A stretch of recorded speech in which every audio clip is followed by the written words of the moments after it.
Do you still have a crush on Bryce Weldon? Maya asked suddenly, gesturing with her fork. Why don't you try your luck? It's our last year. Cedric replied, turning a page. His eyes were laser-focused on his econ notes. The gap between his current GPA and his goal was small, but to him it felt like a canyon that could swallow his future if he let his guard down. He wasn't planning to relax until June, once he had his economics degree and a solid job on Bay Street, the real prize that would finally let his mom quit those exhausting double shifts at the hospital. Are you even listening? Maya pressed. Nah, eat your food. He took a bite of his sandwich, adjusting his notes. Around them, Thursday afternoons at the Robarts Food Hall at the University of Toronto always had a great energy. It was the perfect mix of lively and relaxed, filled with the steady hum of students finally shaking off their morning lectures. Cedric LaBelle, however, wasn't there just for the vibes. This lunch, hosted by Rami, was getting a solid 40% of his attention, a huge chunk considering he usually skips unnecessary socialization. But this was a calculated move. It provided the kind of network Cedric needed, so showing up was a smart investment of his precious time. Rami was exactly the kind of person Cedric liked, practical, well-connected, and blessedly brief. They'd been paired up 2 years ago through a mentorship program, and Cedric had squeezed every ounce of professional value out of the relationship. He figured Rami found his intense focus equal parts entertaining and tiring. So, Nathan leaned forward, what are you going to do? Cedric scanned the table. Maya waiting, Nathan meddling, Aisha eavesdropping. He had been crushing on Brice from a second-year finance seminar in the Rotman building. Brice had run the session with Rami, and in those 2 hours, Cedric had noted his structured thinking, his beautifully organized handouts, and the fact that he was, undeniably, one of the handsomest men Cedric had ever seen. He was a luxury asset, high value, high maintenance, and entirely outside Cedric's current tax bracket. Nothing, he said simply, refocusing on his notes. I have a crush, and he's handsome, but I have no interest in dating. The table fell into an opinionated silence, eventually broken by Daniel, a friend of Rami's who lacked tact and a filter. Who said that Brice was interested in you? I didn't think he was, Cedric replied, his pen hovering over a graph. What's your point? The bluntness left the group speechless. Rebuffed and clearly annoyed, Daniel pivoted to the bottom of the barrel. You're just confessing you're a disgusting gay, he snapped. The table froze as Cedric set down his pen. Today, apparently, Daniel had decided to stop being subtle. How, Cedric asked, tilting his head, is my being gay disgusting? Have you tried it and disliked it? Daniel stammered, his face flushing deep red as he realized he had entered an argument with no foundation. No, what the you talking about? Cedric picked up his pen. Well, how do you know it's disgusting then? An irrefutable silence followed before the table erupted. Maya's stifled laugh turned into a wheeze, Nathan roared, and even the serious master's students in Rami's circle lost the battle to stay composed. Laughter rippled through their corner of the hall. Ready to move past the confrontation, Cedric's gaze drifted across the food hall and landed on Brice, who had quietly settled at a nearby table mid-lunch. As their gazes connected, Brice gestured the OK sign and mouthed to him, "You're good?" Cedric nodded slightly, and Brice offered a small smile before refocusing on his laptop. For a moment, Cedric felt the genuine concern cut through the noisy chaos, offering him a surprising warmth and a fleeting moment of peace. But the feeling dissolved quickly. He couldn't help but think that social death remained stinging regardless of the situation. A wave of humiliation hit him as he realized Maya had asked about his crush on purpose. With friends like her, he hardly needed enemies. He glared at her suspiciously, but she only offered a playful shrug and a conspiratorial wink. Once the laughter died down and Daniel slipped away with a bruised ego and a vague excuse about having somewhere else to be, good riddance, Cedric refocused entirely on his study materials. He even went as far as updating his phone's timer to compensate for the exact 11 minutes the disruption had stolen from him. "You're something else," Maya remarked, observing him as he took notes. "Do you realize that?" He was being absolutely vile, yet how do you keep so level-headed?" Cedric glanced up momentarily. He's just a minor distraction. He gestured toward his notebook. The real challenges are right here. Maya gave her head a shake, a familiar gesture of affection mixed with a hint of concern. I honestly worry about you sometimes. There's no need. He flipped the page. I'm perfectly fine. He wasn't bothered by insignificant nuisances like Daniel. With the finish line in sight, his only priority was the walk across the stage at Convocation Hall next summer. Finishing his sandwich, he prepared to relocate to the library to resume his study. The Financial Market Innovation course was scheduled for 9 on Tuesday and Thursday mornings. Cedric thought this was a bit early for anyone to be fully awake. He didn't mind. The class mixed undergrads with master's students, making it the perfect environment for networking while diving into the digital world of finance, even if the room never quite warmed up until 10. The course was mandatory for his finance minor, and the entire semester revolved around a high-stakes collaborative research project. One grad student and one undergrad would partner up, culminating in a presentation to industry professionals from the city. Originally, he had planned to save the class for his final semester, but Rami had pushed him to enroll in the fall instead. By the third week, Professor Osei was ready to assign partners. Cedric was more than ready. He had an entire spreadsheet listing every graduate student in the room, complete with their achievements, LinkedIn profiles, and thesis topics. He'd even ranked them by their potential value to his future career. He wasn't about to share that detail, of course. He just liked being prepared. The professor started reading names with the tired voice of someone who'd done this a million times. Weldon, LaBelle. Bingo! Cedric's heart practically leaped. He used every ounce of self-control not to cheer as he scanned the room. There he was, Brice Weldon. Seated 15 rows away, Brice didn't look surprised at all. He gave Cedric a simple, cool nod, as if the universe and the professor had merely followed a schedule Brice had already approved. Cedric nodded back and ducked his head to check his secret list. He found the entry he'd written weeks ago. Weldon, B. Final year financial economics master's student. Thesis, Systemic Risk Modeling in Emerging Markets. Co-founder of Weldon & Co. FinTech. Expert in market risk and super well-connected. Pairing, elite, heart. Truthfully, Brice was a very private person. There wasn't much to be found about him. Aside from the well-known fact that his mother was the highly respected dean of the law faculty, he came from an affluent background, was incredibly bright, and launched his own startup by the end of his third year. Even the nosy Maya hadn't been able to dig up much once she discovered Cedric admired him. His personal life on campus remained nothing more than a hush of rumors. He was always polite and amiable, but he kept strictly to himself. Cedric sighed happily and underlined the name 3 times, capping his pen. He had won the lottery. Not only was he paired with his top choice, but he could also admire the beauty up close. He definitely needed to celebrate with Maya and Nathan later. Before leaving the hall, they settled on a spot for their first meeting, a quiet coffee shop on St. George. Brice agreed with a straightforward yes, and they swapped numbers. Cedric sent the calendar invitation before he'd even stepped out of the building, and Brice accepted it immediately. What a fantastic start, Cedric thought, almost skipping to his next lecture. When Thursday rolled around, Cedric was, for the first time in memory, delayed. He prided himself on being punctual, but an advisor meeting had made him 4 minutes late. He spotted Brice right away at a corner table, already set up with his laptop and 2 steaming mugs. "Black with 2 creams, Brice noted as he arrived. "The barista remembered your preference. I take it you're the reason we have this table?"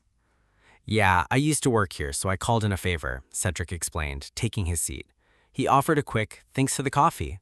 "My pleasure," Brice replied with a smile. Cedric got momentarily lost in those fascinating gray eyes and nearly dropped his notebook into his mug. "Careful," Brice warned, pulling the cup out of the splash zone. "Oh, thanks," Cedric jumped in, desperate to cover his embarrassment with efficiency. "What's our game plan for this project?" Cedric had a full agenda ready to go. Scope, divided tasks, internal deadlines, the works. He didn't want to be rude, and he knew he needed to hear his partner out. A faint smile appeared on Brice's lips. I have no doubt you've come prepared. Let's hear your proposal. Brice turned out to be an excellent partner. He listened carefully and asked smart, thoughtful questions, even pushing back on some of Cedric's initial ideas. Cedric found that level of competence truly amazing. I'll focus on the regulatory framework and data collection, Cedric suggested, and you take the risk modeling since that's your specialty. It's the smartest way to divide the labor. I agree. It will be best if we use TD Securities or RBC Capital Markets for this project. The data sample will be large enough for better results. That would be perfect, Cedric agreed, seizing the chance to shift to the networking phase of his plan. If you don't mind, I would appreciate it if you could link me with anyone at those companies. I'd really like to work for them. In that case, forward your latest resume to me. I'll check for any available positions within my professional circle. Cedric didn't waste a second. He hit send immediately. Brice let out a quick chuckle. You don't miss any chances, do you? Never, Cedric replied, a wide, triumphant grin splitting his face. So, Brice continued, his tone shifting, are you planning to be this proactive with your crush as well? Cedric completely stumbled over his words. Huh? What are you talking about? As the implication sank in, a bright flood flooded Cedric's cheeks. Brice watched with a look of pure, quiet amusement. I am not interested in dating, Cedric snapped back, trying to regain his composure. Well, what happens if said crush becomes interested in you? Brice teased. Please, stop. Cedric's voice rose in a panic. I am not going to be responsible for someone else's feelings. At that, Brice broke into full-blown laughter. Can you please stop messing with me, Mr. Weldon? Cedric whined. Horror struck him instantly. His baby girl side had slipped out. He would lose face if he couldn't keep his composure. This man was seriously dangerous. For a fleeting second, he actually wondered if he should ask Professor Osei for a new partner. Fine, I'll stop, Brice conceded, still smiling. Despite the teasing, their meeting lasted much longer than planned. The conversation moved past logistics and became a high-level financial discussion that totally engrossed Cedric. By the time they packed up, Cedric had decided Brice was formidable. Same time next week? Cedric asked. I'll be waiting for the calendar invite, Brice confirmed, his eyes twinkling. That evening, Cedric shared the details with Maya. Wait, Brice Weldon? Maya cut in. This is the perfect opportunity to seduce him and land yourself a wealthy boyfriend. We don't even know his preferences, Cedric argued. Maya, I cannot afford distractions, not even someone as alluring as Brice. Maya reached over and gently closed his textbook, forcing him to look at her. It's been 3 years of this, said. You've already proven you're the smartest person in the room. You've done enough. You're putting in long hours and not enough rest. And for what? To be rich and alone? I hope you don't regret missing this chance to actually connect with someone. I won't, Cedric insisted. I have to stay focused to secure my safety and future. He ignored Maya's laugh and opened his textbook, but his mind kept wandering back to the coffee shop and the unexpected comfort he felt around Brice. Strictly academic, he firmly reminded himself, nothing more. By the 4th week, they had a solid routine. Every Thursday at 5, they met to trade their progress, sometimes in the glass-walled study rooms on the 9th floor of Robarts when they needed deep focus, and other times at the Exchange Cafe and the Rotman building when they needed the caffeine. Cedric always arrived first. He had meticulously mapped his commute from the economics building to account for every possible elevator delay or crowded hallway. He was determined to never be late again.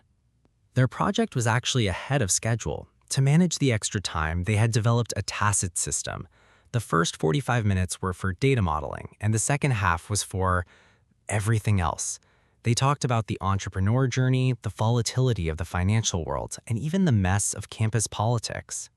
This shift toward unstructured time made Cedric's internal efficiency alarm go off, but he silenced it by categorizing these chats as a professional relationship investment. It sounded better than admitting his heart was starting to wander. I saw you working on your career plan earlier, Brice said, moving away from their research notes. What's the timeline look like? Cedric blinked. My timeline? Yeah, after graduation. It caught Cedric off guard. Most people at U of T performed interest as a networking formality, but Brice looked at him with a quiet intensity that suggested he actually wanted the truth. I want an offer for a financial analyst position by April. I'll start right after graduation, no gaps. Year 1 is for learning the ropes, year 2, what happens then? I get good at the job, Cedric replied. You'll master that position in 3 months, Brice said matter-of-factly. It wasn't a hollow compliment, it was a clinical observation. Cedric found that harder to deal with than flattery. It felt too real, like Brice was looking past the resume and seeing the engine underneath. In that case, I will renegotiate or find a better offer elsewhere, Cedric continued, whichever pays more. It's a solid plan. Is the objective to climb the corporate ladder? Brice asked, his tone free of judgment. A good salary is the safest way to get what I want, Brice, Cedric explained. I don't have the energy to start a business, Brice. I just need something I can control. Brice leaned back, considering him. What's the ultimate endgame? Cedric hesitated. He thought of his older brother who had walked away from his own university acceptance letters a few years ago to take a management job at a warehouse. He thought of the silent pact they'd never voiced. One of them had to stay grounded so the other could fly. Cedric was the one in the air, and he couldn't afford a single moment of turbulence. Financial security and ease, he admitted, his voice low. That's the only aim. The statement felt like a massive disclosure, a crack in the armor he'd spent years welding shut. Brice took a slow sip of his coffee and nodded, his expression unreadable. I need to wrap this up and get out of here before I start oversharing, Cedric told himself, his fingers flying across his keyboard to finalize their meeting notes. He could feel the familiar urge to retreat into his spreadsheets. Your plan is a bit rigid, Brice commented after a moment. You've built a great network, Cedric. You have the ability. Don't just look at the next 2 years. Use the community you have now to prepare for the next 10. You can afford to dream bigger. A sharp surge of irritation spiked in Cedric's chest. It's easy to dream bigger when the floor beneath you isn't made of your brother's sacrificed ambitions. I appreciate what you're saying, Cedric said, his voice turning stiff and professional, but I'm not interested in burning myself out by pursuing something uncertain. I get it. I just meant that life is unpredictable. You might want some extra security, Brice said, offering a gentle, apologetic smile. I'm sorry if I crossed a line. Cedric only nodded, returning his gaze to his laptop screen. A heavy, nagging guilt settled in his stomach. He knew Brice was offering the kind of high-level insight he'd come to respect, but Cedric's guard was always up when it came to his future. He didn't want to give a stranger access to his family life just to justify his caution. He hated the pitying looks people gave him when they heard he was raised by a single mother. He didn't want to be impressive for his circumstances. He wanted to be impressive on his own merits, even if it meant being the only person at the table who couldn't afford to dream. The next Thursday, Brice showed up with a small, unexpected surprise. I figured I owed you a peace offering for overstepping last week, he said, sliding the box toward Cedric. Cedric's eyes widened at the logo. Andrea's cookies. You really didn't have to. I mean, I wasn't mad, just... He paused, the smell of brown butter and chocolate already hitting him. Wait, how did you even know these were my favorite? I have my sources, Brice chuckled, leaning back. Actually, Rami mentioned you have a habit of bringing them to meetings as gifts, but then eating the whole box before the meeting is even over. Okay, did he really have to call me out like that? Cedric grumbled, feeling his face heat up. They both broke into a laugh, the lingering awkwardness from the previous week finally evaporating. Anyway, Brice said, sliding a single handwritten sheet of paper across the table next to the cookies. That's Grant. He's a VP at TD Securities and a good friend of mine. I already sent your resume. He's actually looking for someone with your profile for a few analyst slots opening up in the spring. He's happy to do a 15-minute coffee chat with you next week. Cedric looked at the paper. It wasn't just a phone number. It was a full layout of Grant's background, interests, and tips for the interview. It was more than a lead. It was a roadmap to Bay Street. Brice, thank you. Seriously. Don't worry about it. He's actually going to be our industry contact for the project too, so consider this early networking, Brice said, with a shrug, taking a casual sip of his coffee. I'm rooting for you, Cedric. The simplicity of the gesture hit Cedric harder than he expected. It reminded him of his older brother, that same unassuming way of looking out for him, handling the hard parts behind the scenes so Cedric could just focus on the goal. For a moment, Cedric felt a sudden swell of emotion and had to look down, tracing the handwritten ink on the page to hide his face. "I'm definitely treating you to your favorite meal soon," Cedric promised, pulling his game face back on but failing to hide the smile. Brice looked up, looking genuinely amused. "I'll hold you to that." "And I'm shamelessly hanging on to you as my new mentor," Cedric added, a playful glint in his eye. "Just don't tell Rami. I don't need him getting jealous." Brice laughed and nodded. "Your secret is safe with me." They dove back into their work, the atmosphere in the study room shifting from strictly useful to something much warmer. Cedric carefully tucked the papers into his planner, sliding them right next to his most important documents, the only things he truly valued. The call with the VP from TD Securities lasted exactly 22 minutes. Thanks to the tips Brice had given him, Cedric kept the call running smoothly. By the time he hung up in the Oisey Library study room, he had a verbal offer and an HR meeting scheduled for the following week at the U of T career fair. He sat in the silence of the library, stunned. The canyon was closing. He immediately texted Brice. "Offer received. It worked." Brice replied almost instantly. "Congratulations! Let's celebrate at our next meeting." Cedric was waiting by the west entrance of the Daniels building when a dark blue SUV pulled into the loading zone. Brice was behind the wheel, looking effortless in a black knit shirt. "I thought we were walking," Cedric said, sliding into the leather interior. "I have to head to Barrie to see my parents right after we eat," Brice explained, flashing a smile that made Cedric's internal efficiency alarm glitch. "But I'll drop you home afterward." "No, it is all right," Cedric declined. "The metro will be more convenient." The drive to RP Shawarma on Queens was short, and they even scored a nearby parking spot, a small miracle. Cedric looked at the restaurant, then at Brice, with a suspicious frown. "Is this really your favorite place?" Brice burst out laughing. "Judging my tastes, Mr. LaBelle." No, I didn't mean that," Cedric insisted, waving his hands. "Trust the process," Brice cheesed. Inside, the staff greeted Brice by name, proving his regular status. They snagged a table by the south-facing window, the afternoon sun flooding the space with a warm, hazy gold. "Grant was impressed," Brice noted as they ate. "He was actually upset that you didn't apply for their summer program." Cedric gave a dry chuckle. "I went with Brookfield. The salary scale was better for the long term, but I couldn't finish it. A family emergency." Brice's expression shifted, his patient gaze inviting the truth. He decided to not hold anything back. "My mom had a small stroke this summer," Cedric admitted, spearing a fry aggressively. "She works really long shifts as a nurse. She never complains, but she worked herself sick." He looked out the window at the passing cars. "There's an apartment in North York with these massive windows she'd love. I want to move her there. My family's been waiting a long time for life to be easier. I can't be the reason they wait longer." He braced for pity, but it never came. Instead, Brice looked at him with warmth and deep admiration.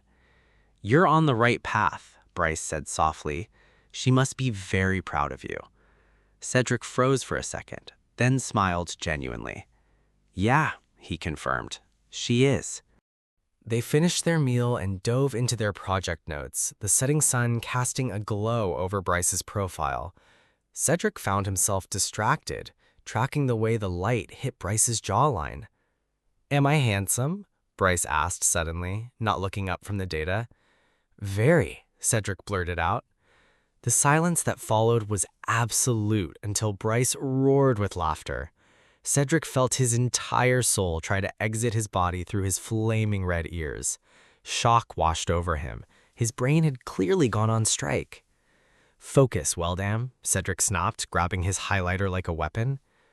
Okay, Brice giggled, wiping his eyes and trying to catch his breath. "But only if you let me drive you home." Cedric sighed, admitting a total and humiliating defeat. "All right." They finished the last of the project tasks for the day and left since Brice still had the long drive to Barrie ahead of him. Brice typed Cedric's address on Rosemount Drive in Scarborough into the GPS and they pulled out of the parking spot. Are you a car music person or a scenic person? Brice asked as they merged into the city traffic. I usually take public transit, but I like lectures, music, or podcasts when I travel. What music do you like best? It depends, Cedric replied thoughtfully. For studying, slow jazz. For fun lately, I'm really into Afrobeats and Afro-Caribbean music. Brice quickly glanced at him, his eyebrows rising, before focusing back on the road. Are you also of African descent? Yeah, my mom is Caribbean and my dad was French-Canadian. Really? Brice reacted, sounding genuinely surprised. I wasn't expecting that. I know, people usually think I'm white or Latino. You're mixed, right? Yes, my mom is Nigerian and my dad is British. Brice unlocked his phone and handed it over. Here, be our DJ and play me some of your favorites. The drive changed completely once the Afrobeats started playing. The music set a relaxed mood, and they spent the trip talking about their childhoods. Cedric learned that Brice had moved from England at age 11. As the middle child of 3, Brice spoke with real passion about the hurdles first-generation immigrants face. They realized they shared a lot of common ground. They talked about the second-generation experience and the strange feeling of being mixed, of moving through different worlds without ever fully fitting into one box. Cedric had never felt so easy talking to anyone. The usual walls he kept around his personal life felt unnecessary. Time flew by, and before he knew it, Brice was pulling into the parking lot of his apartment building. Walking up the stairs toward his unit, a heavy realization settled in his chest. This wasn't just some fleeting crush anymore. What he felt for Brice had evolved into a deep, genuine admiration, a friendship that felt like it had the potential for so much more. He paused on the landing, leaning against the cold metal railing, and let out a soft, breathy laugh at the sheer absurdity of his timing. He pulled himself together and shook off the daydream. Regardless of these blossoming feelings, his priorities hadn't changed. There was nothing he could do about it now. After all, his true love was money. Cedric hadn't even known about the Heart House event until Brice sent the invite. It's relevant to the project, Brice had texted. It was true, but Cedric couldn't help wondering if there was a bit more to it. The panel, Emerging Markets and the Future of Canadian Finance, featured 4 of the biggest names in the industry, the kind of people Cedric usually only saw in the background of Bloomberg terminals. As they stepped into the Great Hall, the scent of old wood, history, and expensive espresso hit him like a heavy coat. Cedric adjusted his blazer, suddenly feeling very much like an undergrad in a room full of architects. "Look," Brice whispered, leaning in close enough for Cedric to catch the woody notes of his cologne. "That's Frances Donald near the podium. If she talks about the RBC macro forecast for 2027, take notes. That's the backbone of our 3rd chapter." Cedric nodded, his throat dry. Seeing the CEO of CPP Investments and the chief economist of Scotiabank in the flesh was surreal, like mountains had decided to attend a faculty lunch. "I can't believe they got Renu Gupta to moderate," Cedric murmured. "I read her piece on M&A volatility in the Globe last week. She's legendary." Brice's mouth curled into that half-smile that always made Cedric's heart do an inconvenient flip. "I thought you'd like the lineup. Stick close after the Q&A. My dad did some legal consulting for Jean-Francois Perrault back in the day. If we can catch his eye, I'll introduce you." Cedric's breath hitched. A direct line to the chief economist of Scotiabank? It was a connection that could jumpstart a career. But as he looked at Brice, standing comfortably among the Bay Street elite, Cedric realized the most intimidating person in the room was still the one who had invited him. They sat in the 2nd row. During the Q&A, Brice nudged him. "Now," he whispered, a challenge in his eyes. Cedric stood, his heart hammering against his ribs. "Mrs. Donald," he began, his voice steadier than expected. "Regarding the RBC forecast, how do you reconcile the projected stagnation in domestic manufacturing with the aggressive infrastructure pivots we're seeing in Southeast Asian markets?" Frances Donald tilted her head, a spark of genuine interest crossing her face. "That's a sophisticated catch," she replied, locking eyes with him. Most people overlook the lag time in capital reallocation. As she spoke, Cedric felt the floor drop away. She wasn't just answering, she was engaging with me. Beside him, he could feel Brice's gaze, a warmth more distracting than the spotlight. When the panel ended, Brice didn't head for the exit. He caught Cedric's sleeve. "Not yet. I promised you an intro." Brice moved through the crowd with an ease Cedric envied, stopping in front of Jean-Francois Perrault. "Mr. Perrault," Brice said with a perfect practice smile. "I'm Brice Weldon. I don't know if you remember my father, Wallace." "Oh, Wallace's son. You've grown up well. Are your parents doing all right?" "They're great, thanks. I wanted to introduce my partner, Cedric. He's the one who just asked about the manufacturing pivot." Perrault turned, his expression shifting from polite to impressed. "Ah, the student with the sharp question. Good to meet you, Cedric." What followed was a whirlwind. Perrault steered them toward the other panelists. "Francis, Renew, you have to meet these two," Perrault announced. "The next generation of Bay Street is already coming for our jobs." Cedric shook hands with the titans of Canadian finance, his brain frantically logging every word. When they finally stepped outside, the cool evening air of the Hart House quad was a shock to the system. "You did great," Brice said, glancing at a photo that snapped with the panel. "You fit right in." In a rush of adrenaline and gratitude, Cedric leaned in and wrapped Brice in a brief hug. He pulled away quickly, feeling giddy and a little lightheaded. "Thank you. That was surreal." "It was a pleasure," Brice said mildly. "I'm parked nearby. I'll drive you." As they pulled onto Bay Street, the city lights blurred against the glass. "You seem so comfortable in those rooms," Cedric said after a few blocks. Brice was quiet for a moment, his hands steady on the wheel. "It wasn't always like that. My family moved here for a better life, and we didn't have much at first. We lived in a basement apartment in Scarborough while my parents were trying to get their firm off the ground. I remember my dad working 18-hour days." Cedric looked at him, stunned. The affluent, unhurried Brice didn't fit the image of a Scarborough basement. "Really?" "I had to learn how to exist in those rooms very quickly," Brice continued, glancing at him. "We're not that different, Cedric. You use efficiency to survive. I used ease for the same thing."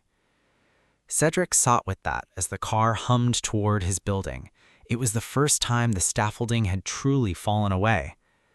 "Thanks for the ride," Cedric said as they reached Rosemount Drive. "And for everything tonight." "Good night, Cedric," Brice replied softly. The sound was a low, deep rumble that seemed to vibrate through the quiet of the car. In that moment, the professional facade finally crumbled. It wasn't the thrill of the networking or the business cards anymore. It was just the heat of how much he wanted the man beside him. He watched the car pull away, feeling the weight of the night settle over him. If there was a chance to bridge the gap between them, he was going to take it. By the end of October, the frantic pace of the semester had finally slowed into the hollowed-out calm of reading week. The university remained open, its limestone halls filled with students hunched over laptops, catching up on the mountain of coursework that midterms had left behind. But there were no classes, no deadlines, and for the first time in weeks, the air felt thin enough to breathe. Cedric sat in a corner booth at the second cup on campus, the steam from his latte curling toward the ceiling. Across from him, Maya and Natan were engaged in a heated debate over their group thesis, but Cedric found his eyes drifting toward the window, watching the golden leaves skitter across the pavement. "Earth to Cedric," Maya said, waving a hand in front of his face. She leaned back, her sharp gaze softening into something like curiosity. "You've been remarkably zen lately. Where's the guy who used to stress calculate his GPA every 30 minutes? Natan grinned, leaning in. "It's the influence. He spent so much time with the elite business crowd that he's starting to look like he actually sleeps 8 hours a night." Cedric felt a heat crawl up his neck. It was true. The last few weeks had been a blur of late-night library sessions and coffee runs that had less to do with the project and more to do with the person. Brice had become a constant, a steady presence that made the high-stakes pressure of the session feel manageable. His phone buzzed on the table. Brice. Just finished the partner meeting. This week is a total wash with the new acquisition, but I'm locked in for next Thursday. We'll nail the presentation prep then. Missing our library booth already. A small, uncontrollable smile tugged at the corner of Cedric's mouth. He didn't even try to hide it. "Oh, look at that," Natan said, nudging Maya. "That's the future hubby text smile." "It's not like that," Cedric said, his voice a bit more defensive than he intended. "He's a bit busy this week, company engagements. He's also taking over a lot of his dad's firm's external strategy." "Naturally," Maya said, her eyes twinkling. "And he's confirming his date with you for next week?"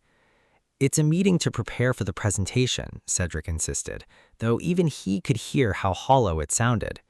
"We have to be ready." "Ready for what?" Natan teased. "The merger or the wedding?" Cedric laughed, the sound easy and genuine. He looked down at his phone, his thumb hovering over the screen. He realized then that Maya was right. The stress hadn't disappeared. It had just been replaced by something much more interesting. "Cedric, good luck with work. I'll have a slide deck ready for the meeting. See you then." Maya said, resting her chin on her hand, "you're actually beaming. Whatever's going on with you two, keep doing it. It's nice to see you looking like a human instead of a walking LinkedIn profile for once." "You're both exhausting," Cedric muttered, though a small smile tugged at the corner of his mouth. By Thursday, the gray of early November rain had turned the city into a watercolor of muted tones. Brice's usual unhurried energy had finally been sidelined by a lingering cold, so he'd suggested moving their presentation prep to his apartment in Rosedale. "Better acoustics for a rehearsal," he'd texted, though Cedric suspected it was mostly because Brice didn't want to be seen sneezing in public. Cedric arrived with more than just his laptop. He carried a heavy tote bag filled with ginger honey tea, a thermos of his homemade chicken and noodle soup, and enough vitamin C to power a small pharmacy. Brice opened the door wearing a soft cashmere sweater and joggers, looking more relaxed and domestic than Cedric had ever seen him. His nose was slightly red, and his voice was deeper than usual. "You didn't have to bring the whole store," Brice said, though he didn't hide the grateful smile as he took the thermos. "If we fail this presentation because you're delirious, it's on me," Cedric cheesed, following him into a space that felt exactly like Brice. High ceilings, minimal furniture, and a view of the ravine that made the city feel miles away. They worked through the afternoon, the table covered in slide printouts and empty tea mugs. With the professional stakes high and the private setting quiet, their rhythm was perfect. By the time they finished the final run-through, the clock on the wall read 10:30 p.m. "I'm driving you," Brice said, reaching for his keys, but he was interrupted by a fit of coughing. "You are staying in," Cedric countered, packing his bags. "I can catch an Uber, it's fine." "It's nearly 11, it's pouring, and I'm a terrible host if I let you wander into the night," Brice insisted, his eyes heavy but stubborn. "Stay. The home office has a pull-out bed, and it's a 10-minute walk to campus for your morning class. I'm not letting you go." Cedric hesitated, but the warmth of the apartment was a far better alternative to the cold commute. "Okay, on the condition that you actually go to sleep." After getting settled, they ended up in the kitchen, hovering over 2 fresh mugs of peppermint tea. The house was silent, save for the rain against the glass. The air between them had shifted. The careful distance they'd maintained was completely gone. "You know," Brice said softly, looking down at his mug, "I realized something this week when I was stuck in those corporate meetings. All I wanted was to be back in that library booth with you." Cedric's heart did that familiar trip step. "Because of the project?" Brice looked up, his gaze steady and warm. "No, because of you. I'm interested in you, romantically. I'd like to walk through life with you, at whatever pace you're comfortable with." The confession hung in the air, simple and honest. Cedric didn't find words, he just moved closer, closing the small gap between them. He waited a heartbeat, searching Brice's eyes before leaning in. When they finally kissed, it felt like the natural conclusion to every conversation they'd had since September, slow, certain, and deep. As things started to get heated, the reality of Brice's fever and their big day tomorrow hit Cedric. He gently pulled away, breathless, and placed his hands on Brice's chest. "Bed," Cedric commanded, though his voice was shaking. "You're sick, and we have a presentation to nail tomorrow." Brice let out a low, amused huff as Cedric steered him toward the bedroom. "You know, I'm not going to eat you, Cedric." Cedric paused at the door, a spark of mischief in his eyes. "Well, too bad, because I would have let you eat your fill." Before Brice could respond to that, Cedric turned and retreated into the home office, closing the door with a quiet click. He heard Brice's surprised, rich laughter echo down the hall, a sound that made Cedric lean against the door and smile into the dark. The next morning arrived with a soft, gray light filtering through the Rosedale canopy. The effortless banter of the previous night had been replaced by a careful, focused energy. Cedric felt the shift immediately as they navigated the kitchen. Every brush of an arm or shared look felt heavy with the memory of the kiss. "I can make us some breakfast," Cedric offered, his voice tentative as he reached for the eggs. "It's the least I can do for the hospitality." Brice leaned against the counter. He looked better, though he still carried the remnants of his cold. "I won't say no to that," he replied, with a shy, tired smile. As the smell of toasted bread filled the air, the silence stretched until it became a weight. Cedric set 2 plates down, but didn't sit. He gripped the back of a stool, his expression uncharacteristically guarded. "Brice, about last night, and us," Cedric started, his hands tightening on the chair. "I really like you. I want this, but I'm terrified." Brice set his mug down, giving Cedric his full, unhurried attention. "My whole life has been about graduating and building a career. It's the only plan I know. I'm scared that if I let myself get swept up in this, I'll lose my focus. I can't promise you forever or even what next month looks like, because I don't know if I can do both at the same time." Brice reached out, taking Cedric's hand from the chair. The touch was grounding. "Cedric, look at me," Brice said, softly. "I'm not asking for a promise of forever. I'm asking for right now." He squeezed Cedric's hand, his gaze honest. "I'm busy too. I'm scaling a company while finishing my degree. I have family engagements and partner meetings pulling out my time. I don't want to be a distraction. I want to be a partner." Brice stood up and moved closer, leaning against the counter. "I'm not in a rush. We can prioritize what needs to be prioritized. We can build this steadily, at whatever pace makes you feel safe. I just didn't want to miss the chance to be with someone as lovely as you because we were too busy looking at the finish line." The tension in Cedric's shoulders finally broke. He looked up, feeling a wave of relief. "Steady?" he asked. "Steady," Brice confirmed. "No rush, no pressure. Just us." Cedric finally smiled, a real, bright thing. "Okay, I think I can do steady." They finished breakfast in a much lighter silence. As they gathered their things for the walk to campus, the awkwardness had transformed into a quiet, solid foundation. The presentation went exactly as they had rehearsed. In the quiet intensity of the lecture hall, Cedric and Brice moved like a single unit. Their data was seamless and their delivery was sharp. They nailed the project, which carried 60% of the course grade. With that hurdle cleared, an A was finally within Cedric's reach, keeping his GPA flawless. As promised, they kept things slow. Their relationship didn't become a whirlwind overnight. Instead, it became a steady hum in the background of a frantic semester. They met when they could, tucked into library corners or sharing quick coffees between Brice's growing work commitments. It was a relationship without pressure, built on shared goals and easy company. They kept it low profile, but Maya's gaze was too sharp to miss the way Cedric's phone lit up or how his attitude had become more zen. During a long study session, she finally forced a confession out of him. "I knew it," she whispered with a triumphant grin. The efficiency expert finally found a worthwhile distraction. Winter vacation arrived with a bittersweet chill. Between finals and Brice's departure for Europe, they only managed one afternoon at the distillery district. Amid the twinkling lights of the Christmas market, they shared a final moment of warmth before Brice headed to England for family and business. When January resumed, the steady pace became a test of endurance. Cedric was down to his final 2 classes, while Brice was almost entirely remote, consumed by his company's expansion. They were ships passing in the night, though Cedric did manage a whirlwind 2-day trip to New York to join Brice for a business summit. It was brief and professional, but intensely romantic in the small gaps between meetings. By mid-May, Cedric had started his full-time position at TD Securities. The transition was a blur of onboarding and spreadsheets. By June 5th, the morning of his graduation, it had been nearly a month since he'd seen Brice in person.